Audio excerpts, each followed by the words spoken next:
We got to get out there and interview the people on the North Shore about how they feel about their bar pizza being usurped as the potential official state pizza.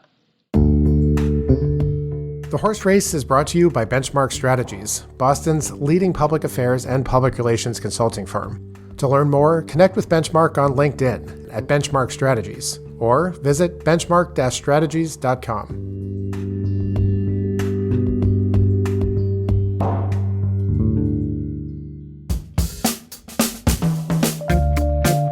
Today on The Horse Race, we discuss how a new generation may never be allowed to legally buy nicotine products in Massachusetts. It's Thursday, July 17th.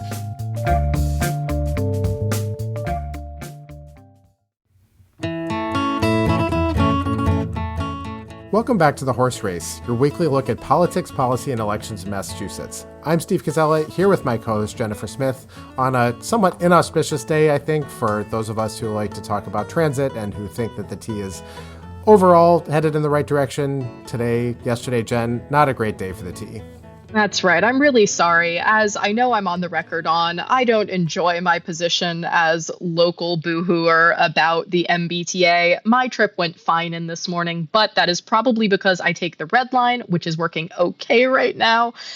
The blue line, however, has kind of been going through it. A blue line train on Tuesday afternoon was actually stuck under Boston Harbor. There were hundreds of passengers who had to be led out of those tunnels. And this is all because a train operator, good job, good train operator, they saw a downed wire on the track. So they stopped the train and they were like, we got to shut this down. We have to get everybody out of here. But it does mean that hundreds of people in the middle of July had to be marched out through the tunnels under Boston Harbor because the blue line was, in fact, not moving.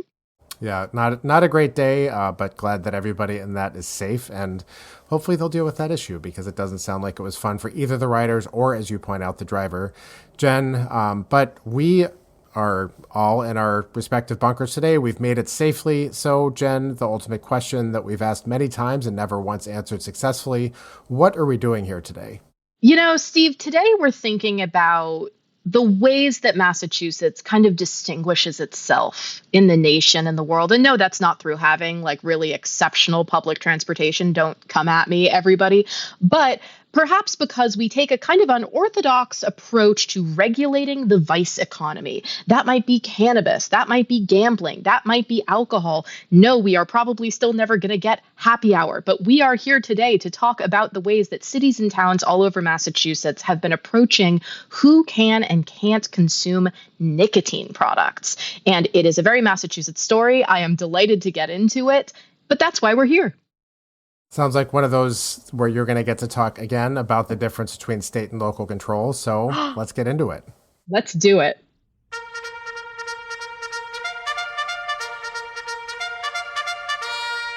Jen, set the scene for us, because this story actually begins at a very specific point just a few years back. So where does the story of the so-called nicotine-free generation actually start? That's right, Steve, and I am thrilled that I get to bring in support staff from my CommonWealth Beacon bunker for this to get into kind of all of the details and the nitty-gritty. But what we are essentially dealing with here is an attempt from municipalities to deal with what was given to them by lawmakers on the state level at 2018. In 2018, there was this big sweeping bunch of tobacco laws that was passed in Massachusetts, which, among other things, raised the age at which you can purchase tobacco and nicotine products to 21. And so fast forward to the start of the pandemic, it's 2021, and the town of Brookline says, I think we can actually get a little bit creative here. And so what they decide to do is say, we are going to create a policy that creates what is known as a nicotine-free generation. And in simple terms, that just means if you can already buy nicotine, go for it. Live your life, make your choices. If you are born after the year 2000, though, you will no longer be allowed to buy nicotine products. So in essence, there are two universes here, before 2000 and after 2000, and there are different rules. So what happened there is the state Supreme Judicial Court considered the challenges to that, said, go right ahead with your little local ban. Very quickly, we saw other cities and towns immediately start to jump on. I believe within the next few months, 6 additional communities approved their own similar bans. Since then, we are now up to 17 communities around the state of Massachusetts that have some version of this nicotine-free tobacco ban. And that means it's probably going to make it all the way onto the plate of legislators because they have to deal with it when all over Massachusetts there are different rules for different things. And so that is where we find ourselves today. And Bhaamati has reported on the latest when that question actually made its way to legislators on Beacon Hill. How is that for a rundown? Okay, Bhaamati, I have to bring you in here because the story was, of course, yours in CommonWealth Beacon, and just ask for a bit more clarification as to what a nicotine-free generation actually is. Yeah, totally. So there are lots of different communities across Massachusetts that are cracking down on tobacco use in youth, and this is one of the policies that's being used to do that. And basically, what a nicotine-free generation means is that all tobacco sales are banned for anyone who is born after a certain birth date. The idea is that this will create a whole generation of people who just don't use tobacco, and the intention is to phase out tobacco completely. So, just to be sure that I'm understanding, my dim policy mind is grasping, you mean that people born after a certain date will never be able to buy nicotine? This isn't like that thing where we saw in the gas station when we were growing up where like it flips over every day and it's 18 years before that day you're old enough to buy cigarettes. This means never if you're born after a certain date.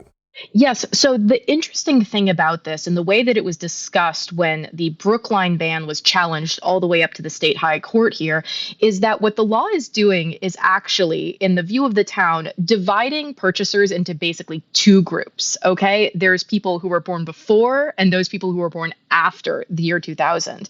And so what the court concluded basically is if Brookline had wanted to, they could have sort of just done the thing that you're talking about, Steve, which is say, hey, guys, if you want to buy tobacco at any point and you are under X age right now, that is totally fine. They essentially said you could do that ban if you wanted to, but what they're doing is sort of splitting the baby. They're saying that, in the words of Justice Scott Kofker, it is raising the minimum age gradually to the point where it renders everybody eventually too young to buy it. So he said this is a very clever approach. He just at the time didn't know if it was a legal approach. They considered it. They figured out that it was, in their view, perfectly legal. But the long and short of it is, yes, it is not just saying anyone under this age can't buy it. It is saying eventually everybody will be too young to buy any tobacco products in these areas.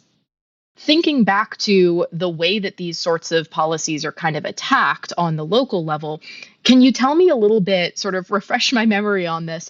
What's the objection here? It's not just the idea that the state would be exercising a tremendous amount of control. It was a lot of stuff from the business sector, right? Yeah, I mean, there are arguments about consumer choice. For one, a point that keeps getting brought up is Massachusetts has legalized a lot of what you would classify as vices, like cannabis, and sports betting. The objection is like, oh, like, why are you nannying us for tobacco if not for all of these other things? So that's one of the things, the consumer choice argument. And then on the other hand, there's an argument that banning tobacco sales to people under not a certain age, but a certain, like, born after a certain year will mean bad things for the bottom line of small businesses, particularly convenience stores and gas station shops. So the idea is that taking away tobacco sales will mean that people will just go across state lines to purchase the same products, and these little small businesses will actually lose not just the sale of the tobacco product, but also other things that people come in to buy. And I then have to zoom forward to Bhaamati. You went to a hearing about this. You went to a legislative hearing about this. What happened there? Who's on which side? Basically, some lawmakers are taking this policy that has cropped up in many different communities and taking it statewide, and the idea is to put a statewide nicotine-free generation ban that would kick in for anyone who is born after 2006. And there were people on either side. It was very heated. There was a lot of really heartfelt testimony, especially from high school students who really deeply felt that this was impacting them, their friends, like tobacco use was impacting their generation in a very negative way. So they came out to support this like eventual ban. But on the other side, there were people, residents from different places across Massachusetts who were upset that the state was proposing to regulate something that has been legal for so long. There's obviously their retail association and other business groups that are saying that this would harm local businesses.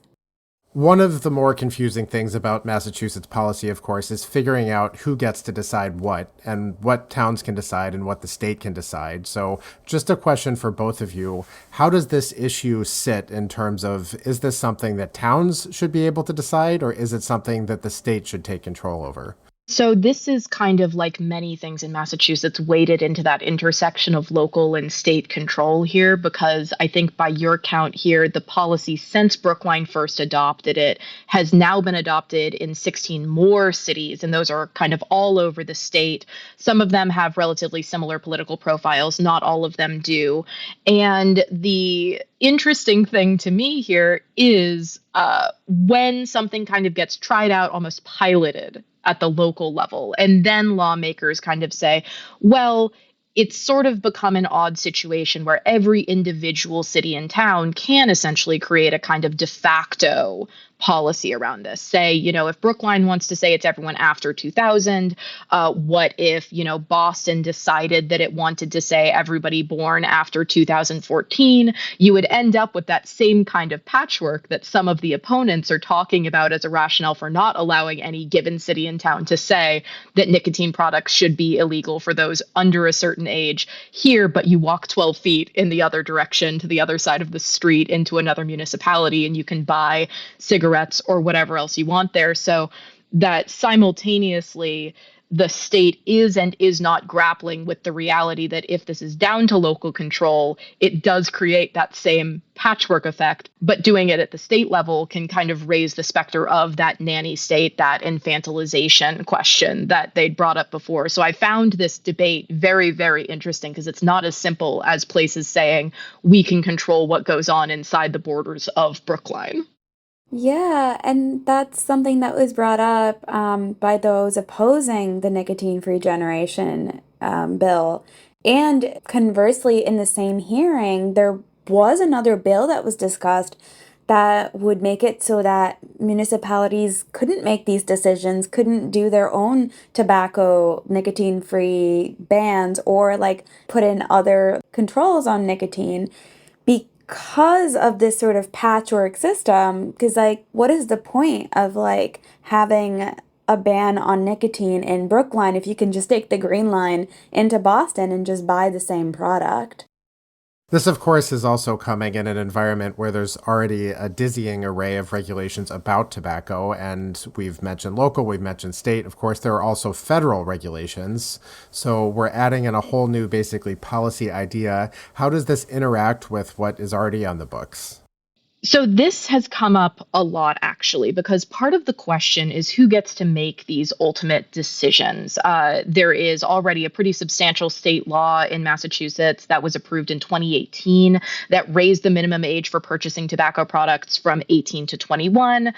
So you have these sorts of overlapping policy questions, and the way that the SJC approached this, because, of course, the argument from opponents to the Brookline law was, we already have a state law on this. The state law preempts anything you might want to do at the local level, like you're just getting more creative than legislators gave you any right to be.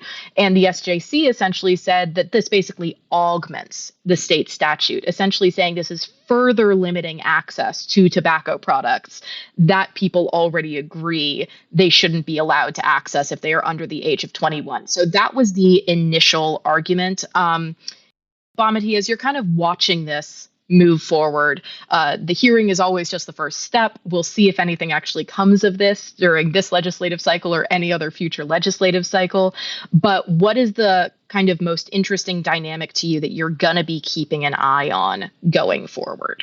in Massachusetts, there's sort of this tradition of little policies, or not little policies, but policies that like pop up across the state in small communities and gain a critical mass, and then Massachusetts tends to move on them.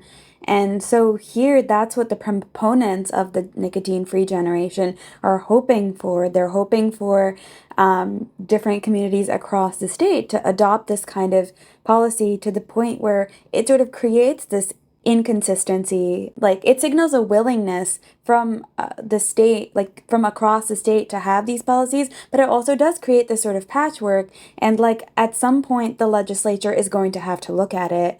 So that's an interesting thing to watch, especially as more and more communities do join the bandwagon. All right. Well, Bhaamati Borkhetaria, reporter for CommonWealth Beacon, thank you so much for joining us. If you'd like to read the story, head on over to commonwealthbeacon.org. Thanks for having me. We'll be right back. I'm Zainab Asma-Doyle, research manager at the Massing Polling Group. So much in politics these days concentrates power and influence in the hands of people who already have it. Public opinion research gives ordinary people a seat at the table and a chance to be heard. Surveys and focus groups can elevate and amplify voices that otherwise would not be heard. Find out more at massingpolling.com.